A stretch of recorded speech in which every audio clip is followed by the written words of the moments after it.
Alhamdulillah korang, akhirnya kita dah berjaya sampai ke episod yang ke-12. Ini adalah episod yang terakhir untuk Kedah series. So terima kasih kepada semua yang layan video saya daripada episod 1 sampai ke episod 12. Gitu. Dah macam pengumuman macam menang trofi. Tapi disebabkan kita nak balik malam, so mak mentua dah siap masak untuk laksa dan laksam. Dua jenis dia masak. So kita sambil-sambil menunggu nak waktu malam tu, kita orang mengai dulu tepi ni kan, macam biasalah.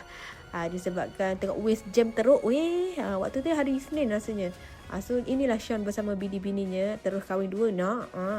Sambil-sambil tu kita dah letak dah barang-barang. Lepas tu adik ada open trip daripada Alot Star ke Sungai Buloh lah, ke KL lah. So dapatlah satu trip, dia hantar ke Subang. So macam biasa sebelum kita balik kita main apa, bunga api.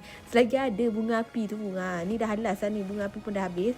So waktu balik ni, padahal anak-anak boleh je naik dengan abang ipar sebenarnya, sebab satu hala je, semua tempat satu hala je. Tapi diorang tak nak naik, dia nak naik lori juga. Kau tahu tak, makin sempit lori waktu balik ni. Waktu pergi tu elok je, macam rasa macam ada banyak ruang. Bila balik ni, seorang makin gemuk, seorang makin panjang. Aku terhempit, tahu tak. So masa balik ni kita orang 2 kali berhenti sebab adik macam dah mengantuk. So kita orang berhentilah sekejap tepi-tepi jalan kan. So Alhamdulillah selamat sampai di Sungai Buloh. So, terima kasih semua. Dah tak ada episod dah.